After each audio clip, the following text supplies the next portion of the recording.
Shalom, salam sejahtera. Renungan malam seiman berjudul Penghakiman dan Keselamatan. Kita mempunyai seorang pengantara pada Bapa, yaitu Yesus Kristus yang adil. 1 Yohanes 2 ayat 1. Kita telah melihat adanya fase penghakiman pemeriksaan sebagai fase pertama.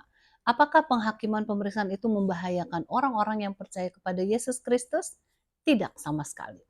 Umat percaya yang sejati hidup dalam persatuan dengan Kristus. Mereka percaya kepadanya sebagai pengantara. Roma 8 ayat 34. Jaminan bagi mereka dinyatakan dalam janji bahwa kita mempunyai seorang pengantara pada Bapa, yaitu Yesus Kristus yang adil, sebagaimana tertulis dalam ayat inti di atas tadi. Kalau demikian, mengapa ada penghakiman pemeriksaan pra-advent itu? Penghakiman ini bukanlah untuk kepentingan kealahan.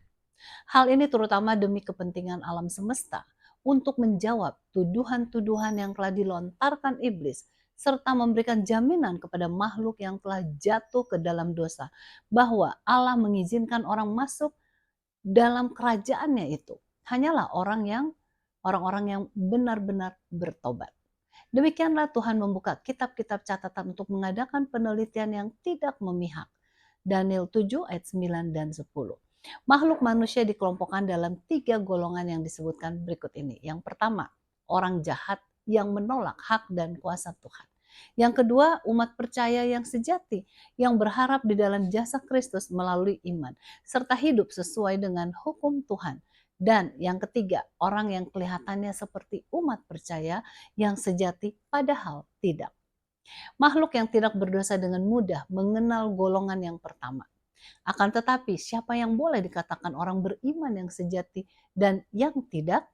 Kedua-duanya dicatat dalam kitab kehidupan yang berisi nama-nama semua orang yang masuk dalam pelayanan Tuhan. Lukas 10 ayat 20, Filipi 4 ayat 3. Di dalam gereja itu sendiri terdapat orang percaya yang sejati dan yang palsu, gandum dan lalang. Matius 13 ayat 28 sampai 30. Dengan demikian kita bisa melihat pentingnya masa penghukuman di mana semua buku akan dibuka untuk melihat mereka yang beriman dan menurut kepada Tuhan, atau mereka hanya mengaku beriman namun kehidupannya jauh daripada Tuhan. Pada masa penghukuman tidak ada sesuatu yang tersembunyi sebab adanya semua catatan kehidupan tersebut. Kiranya semua kita dapat melihat bahwa keselamatan itu adalah disebabkan oleh kasih karunia, dan kasih karunia itulah yang menyebabkan kita mempunyai penebus dan pembela.